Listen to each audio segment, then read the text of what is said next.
Welcome to Across Africa, our weekly look at stories from across the continent. I'm Georgia Calvin-Smith, and this week, Ghana's former president, Jerry Rawlings, leaves behind a complicated political legacy. He died aged 73, having transitioned from being a military dictator to the father of the country's multi-party democracy. Also, from 50,000 people a day to just 500. One of Africa's busiest borders has been quiet for much of the year because of COVID-19 restrictions. The slowdowns hit a vital trade artery between DR Congo's Goma and Rwanda's Gisenyi. And the traditional music and dance of Central African pygmies have survived competition from imported sounds. Called Motengeni, the name translates as the dance of the caterpillar, and locals are still very hungry for its rhythms and moves. But first, there was a week of national mourning in Ghana following the death of former President Jerry Rawlings. The 73-year-old was the country's longest-serving leader. From having launched 2 coups, he eventually oversaw the transition to multi-party elections in what is now one of the continent's most stable democracies. Laurent Berstecker has more. Born in 1947 to a Ghanaian mother and a Scottish father, Jerry Rawlings showed from an early age the strength and convictions of a man destined for greatness. After completing his military training in the Air Force, Rawlings staged his first coup in 1979 and became the head of the country at only 32 years old. He quickly passed the reins to an elected president, Hila Lehman, but 2 years later he took up arms again against the government he perceived as corrupt and incompetent, and this time seized power for good. Over the next decade, Rawlings ruled over Ghana with an iron fist, abolishing political parties, executing opponents, and suspending the constitution. He also abandoned his socialist ideals as he implemented neoliberal policies in line with the IMF to help revive a struggling economy. In the early 90s, Rawlings heeded growing calls for multi-party democracy and organized Ghana's first elections in over a decade. A popular and charismatic figure, he was elected president in 1992 and again 4 years later. Unable to run for a third term, he stepped down in 2000 after the defeat of his designated successor.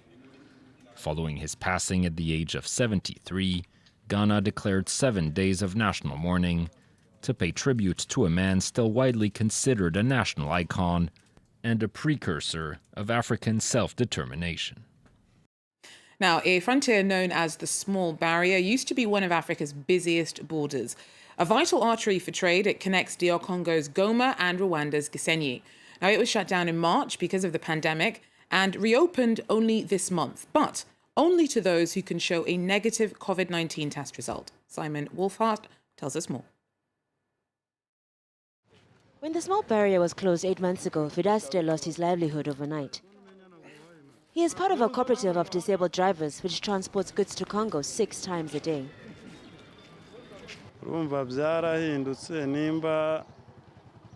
I had to use all my savings in the past 7 months. Finally, today my life can resume, and I can make money again with the opening of the border.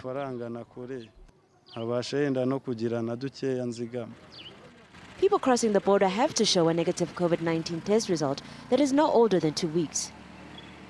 Each cooperative can get 1 free test for 1 trader to cross over. Most other people cannot afford it, and so the crossing has remained deserted. People at the Gisenyi market are critical of this system.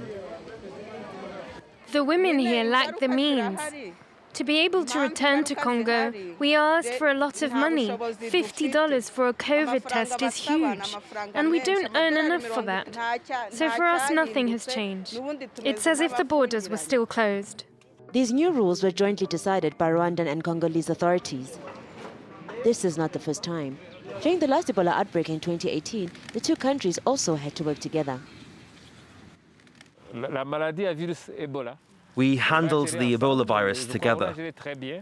I think we handled it very well. For any pandemic that arises, there is no other way but to fight it together. Before the COVID pandemic, 50,000 people passed the border daily, compared to only 500 today. Now, hundreds of young Senegalese have died at sea this month trying to reach Europe in fishing boats. Undocumented migration from West Africa to Spanish islands like the Canaries is on the rise, in part because of the economic hardships at home caused by the pandemic. Dakar has been accused of not doing enough to stop would-be migrants from taking the risky journey. Our team reports. A cloak of grief and sadness hangs over the entire Cissé family. 18-year-old Dauda, the family's only son, died at sea at the beginning of November while trying to reach Spain in a wooden dugout. His mother is heartbroken.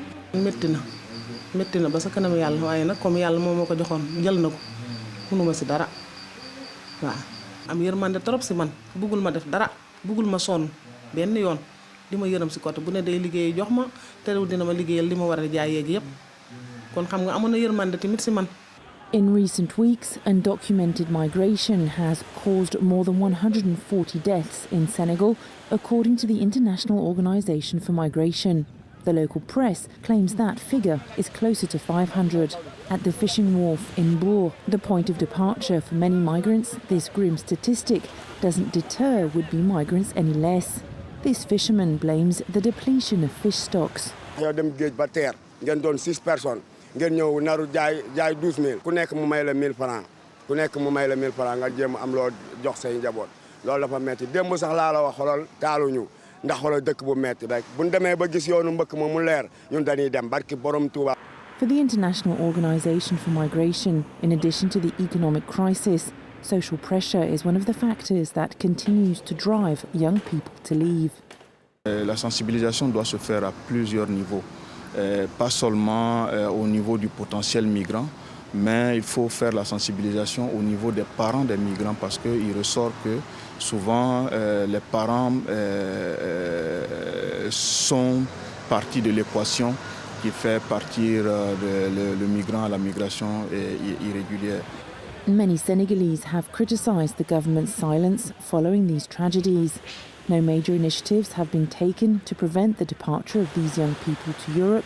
No day of national mourning has yet been decreed either, but deeply moved by the tragedy, an online vigil has been organized by internet users to pay tribute to the victims. A campaign to save a 100-year-old fig tree in Nairobi has borne fruit. Kenya's president stepped in. It had been slated to be uprooted to make way for a new highway, but that will now be rerouted. The fig tree. In Kenya's capital, it needs no introduction. 4 stories high and almost a century old, it's one of Nairobi's most iconic monuments. Much to the delight of locals, the beloved fig tree will live to see another day. On behalf of His Excellency the President, NMS will issue a declaration of conservation for this tree, for this iconic tree. This will be the first of many to follow. Standing in the path of a mega highway, the tree's days had been numbered. Engineers were getting ready to uproot it and transplant it in order to make way for a Chinese-funded expressway west of Nairobi. Kenyan officials defended the project as necessary to unclog the city's traffic jams. For its opponents, the fig tree quickly became a symbol of the country's growing reliance on Chinese investment and environmental degradation. Known as a green city in the sun, a number of trees have been cut down in recent years to make way for construction sites. It took a presidential decree to end the standoff, a victory for activists.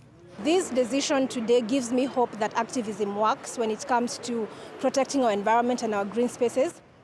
The tree, which is considered sacred among the Kikuyu ethnic group, will be adopted by the city, while Kenyan authorities and the Chinese construction company have agreed to reroute the road.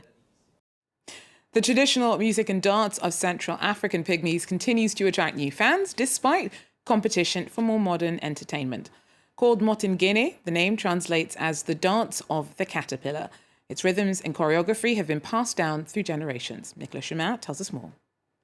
C'est le rythme de Motengeni. Écoute ça.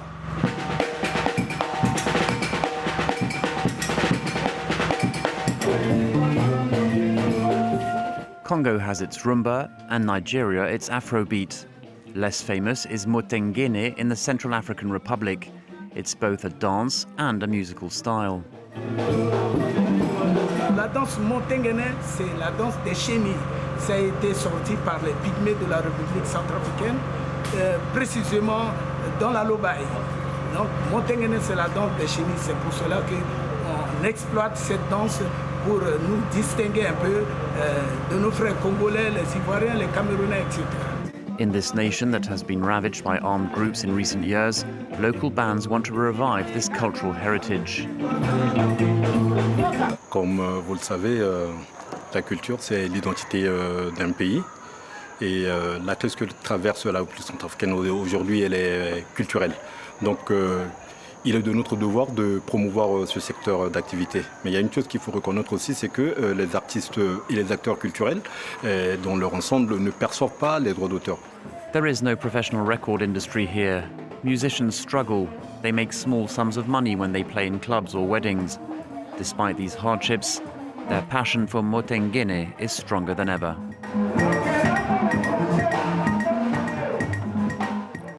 Well, that's it for Across Africa for now. Thanks for joining us, and do so again if you can. Take care.